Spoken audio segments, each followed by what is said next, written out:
안녕하십니까, 맛배기 채널입니다. 이번에는 그 화학 조미료라고 하는 그 MSG에 대한 문제점에 대해서 말씀드리겠습니다.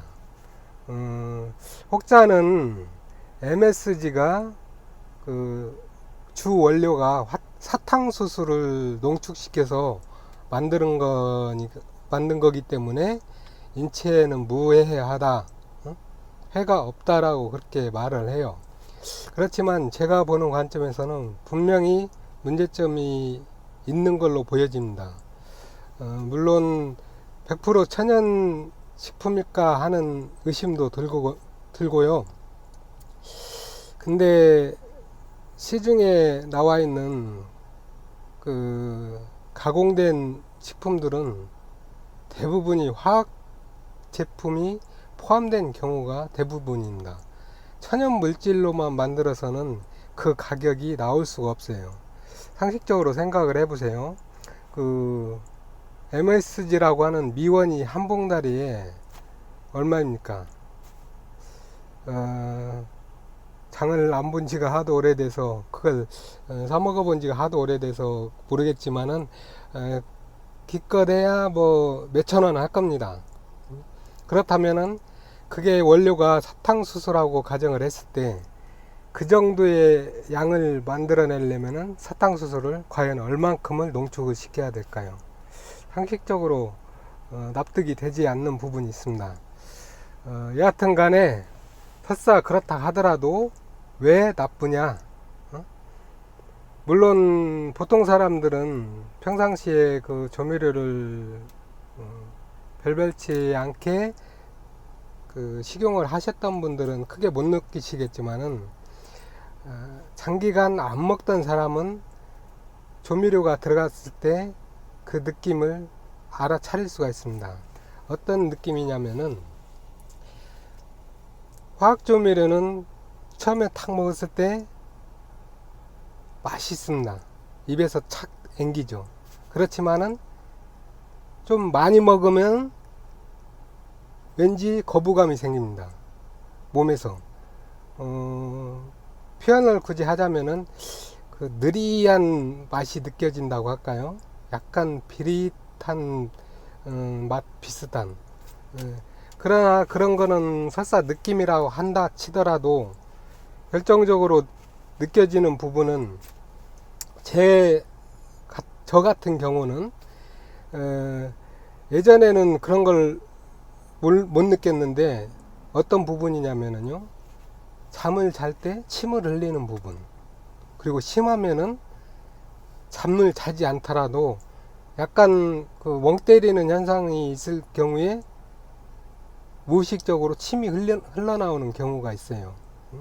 거기까지는 아니어도 잠잘 때 침 흘리는 경우는 많이 있을 겁니다.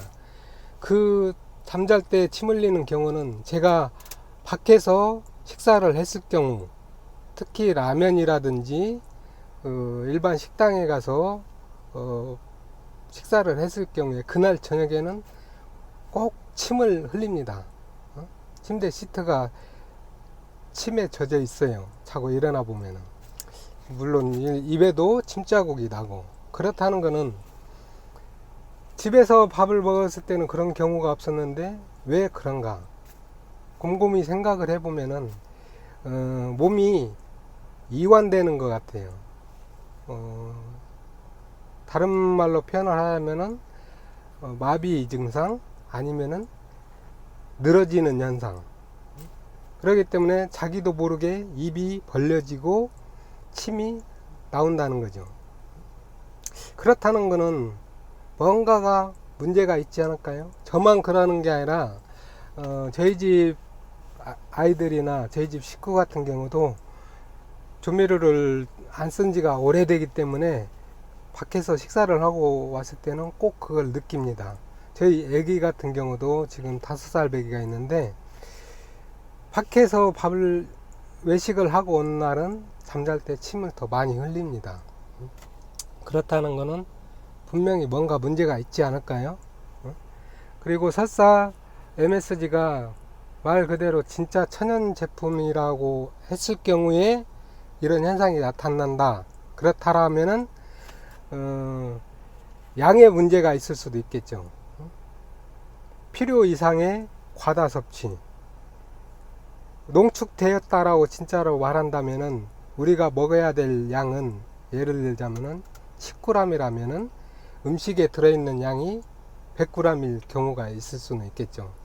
그런 경우로도 보여질 수도 있긴 하는데 저는 기본적으로 화학 제품이 섞여 있을 거라고 감히 장담을 합니다.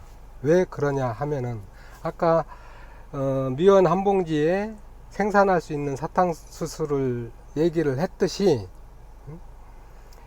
그 입맛에 그 맛있는 느낌의 그 천연 그 핵산의 그 감미료 그 맛이 나거든요. 그 맛을 내려고 하면은 저희 집 같은 경우는 국을 끓일 때 멸치를 보통 한 주먹 정도를 넣습니다. 한 평균적으로 20-30개 정도. 뭐 저희 서너 식구가 먹는 양이기 때문에 그렇게 많이 끓이질 않죠. 그렇게 했을 때 20-30개 멸치가 들어가는데 그 외에 뭐 마늘이라든지 파 이런 또 추가되는 양념도 물론 있지만은 그렇다면은 그 식당에서 하는 음식이 그 맛을 내려면은 과연 멸치를 얼만큼 넣어야 될까요? 식당에서는 대량으로 끓이기 때문에 예를 들자면 국을 끓인다고 하더라도 최소한 멸치를 거의 한 박스 가까이를 넣어야 된다고 보여집니다. 그렇다면은 멸치뿐만 아니라 이제 다른 양념도 많이 들어가겠지만은 그 금액을 감당을 할 수가 있을까요? 그 양 대신에 조미료를 쓴다면은 몇 숟갈이면 됩니다. 금액으로 따지자면은 몇백 원이면 된다는 거죠. 멸치 한 박스에 얼마입니까? 2-3만 원 하죠. 200-300원에 될 수 있는 거를 2-3만 원을 쓰겠습니까? 전혀 그거는 상상할 수 있는 부분은 아니라고 여겨집니다. 그리고 조미료에 대한 부분은 그렇고요. 그리고 그 뭐 식품업계라든지 그런 곳에서 많이 하는 말들이 뭐 제거업체라든지 뭐 각종 뭐 회사 그 공장 같은 데서 그 인체는 무해하다. 그리고 기준량을 정해주죠. 뭐 예를 들자면은 무슨 뭐 인체에 좋지 않은 물질이 해가 되는 양이 예를 들자면 100g이었다라고 하면은 여기에 이 물질에 이 식품에 들어있는 양은 0.1g 아니면 1g 그 정도이기 때문에 인체에 전혀 무해하다라고 하지만은 그것은 순간적으로 우선 당장 눈에 보이는 검증일 뿐이지 장기적으로 사람이 평생을 그걸 먹었다고 했을 때 나타나는 현상, 그리고 그것을 평생을 먹었을 때 나한테는 나타나지 않았어도 내 자식에게 내 자손에게 나타날 수 있는 영향, 그것까지 검증이 되었다라고는 볼 수 없는 거죠. 특히 사람 몸속으로 들어오는 부분은 최소한 수십 년 내지 몇 대를 걸치는 정도의 검증은 필요하다라고 저는 생각이 됩니다. 잠깐의 그런 먹었을 때 이상이 없는 그런 부분을 가지고 이상이 없다라고 볼 수는 없다라는 거죠. 그러면은 어떻게 해야 되냐 라고 반문을 할 수가 있겠죠. 그렇다면은 다만 얘기할 수 있는 부분이 화학 조미료, 가공식품에는 대부분 화학 성분이 들어가 있습니다. 왜 그러냐? 예를 들자면은 빵 하나에 달걀 하나와 사과 하나가 필요한 그 재료가 필요한데 화학 조미료나 그 화학 식품을 쓸 경우에는 아까 말대로 반 스푼 아니면 몇백 원으로 해결할 수 있는 부분이 있다라는 거죠. 그렇기 때문에 절대적으로 천연 제품으로 한다라는 것은 거의 힘듭니다. 근데 정말로 천연 제품을 사용을 해서 가격은 조금 비싸더라도 검증할 수 있을 정도의 그 정도 천연 제품을 쓰는 그런 식당이라든가 그런 게 있다라면은 장기적으로 봤을 때는 승산은 있을 거라고 저는 봅니다.